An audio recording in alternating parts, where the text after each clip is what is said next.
Et je vous ai entendu, Madame l'ambassadrice, mais quel culot de venir ici et de défendre ce que votre armée coloniale est en train de faire au peuple palestinien et au peuple libanais. Quel culot de venir justifier vos crimes de guerre et vos crimes contre l'humanité. Où est passée votre humanité, Madame l'ambassadrice, pour venir ici justifier ces atrocités? Parce que vous avez montré des vidéos, vous avez vu ça? C'était au camp de réfugiés de Jabalia. Ce jeune homme qui est ici, ce n'est pas un terroriste, il est brûlé vif ici, parce que votre armée a bombardé un camp de réfugiés. Ici, c'est le bombardement d'un hôpital,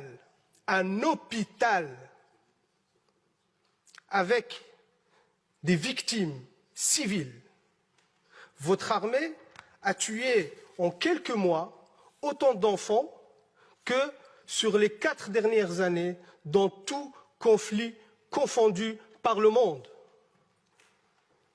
Et ça, vous venez le justifier. Est-ce que quand vous tirez sur des enfants, quand vous tuez des enfants, des femmes, est-ce que c'est ceux-là qui vous terrorisent aujourd'hui? C'est ceux-là que vous appelez des terroristes et que vous luttez contre? Quand vous bombardez le peuple libanais par du phosphore qui est interdit par le droit international, c'est pour lutter contre le terrorisme. Quand vos soldats, qu'on considère, que vous dites que c'est l'armée la plus morale du monde, quand vos soldats exhibent les vêtements des femmes assassinées et qui font des vidéos de divertissement sur TikTok, quand ces mêmes soldats posent avec leur butin de guerre fièrement et qu'ils sont fiers de tuer des enfants et des femmes, et c'est eux qui le disent, hein, dans des vidéos TikTok, dans des comptes Twitter, ça c'est votre armée la plus morale. Et oui, monsieur de Macht, moi je ne me rabaisserai pas à vos insultes sur l'éducation, ainsi de suite, je vous laisse ces bassesses pour vous. Mais par contre, oui, moi je prends parti dans ce conflit, je prends parti pour les opprimés, je prends parti pour le peuple palestinien. Et ça vous a tellement agacé que je brandis le drapeau palestinien dans cette commission, je vais le refaire, monsieur de Macht. Ce peuple a le droit d'exister, a le droit à sa liberté.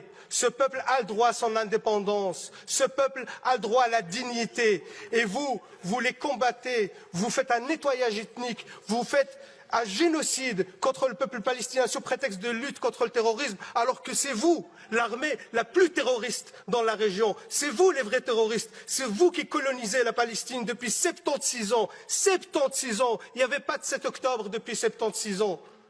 Toutes les résolutions de l'ONU que vous avez violées, vous ne respectez aucun droit international. Vous êtes un État voyou, même au sein de l'Assemblée nationale de l'ONU. Les autres États, ils quittent la salle quand votre Premier ministre, le chef, parce que vous êtes devenu un État paria. Et vous osez encore venir ici nous balancer vos salades pour dire que ce que vous faites est justifié. Comment vous pouvez justifier l'injustifiable? Comment vous pouvez justifier le génocide? Comment vous pouvez justifier les crimes de guerre? C'est inacceptable et inadmissible, Madame l'ambassadrice, de venir ici nous raconter ces salades. C'est inacceptable. Et par respect au peuple palestinien, je leur réitère ici tout mon soutien, et je leur demande de pardonner notre pays qui n'est pas à la hauteur de la situation, parce que jusqu'à aujourd'hui, 0 sanction ont été prises contre votre État. Et vous savez, vous avez justifié vos réactions parce qu'on vous a lancé des roquettes. Une autre étude sur les attaques en jaune, les attaques libanaises, en mauve, les attaques israéliennes. Qui est le terroriste de la région? Vous êtes l'État terroriste et vous avez des comptes à rendre. Et c'est une honte aujourd'hui que vous restez encore impuni, qu'il n'y a aucune sanction contre vous.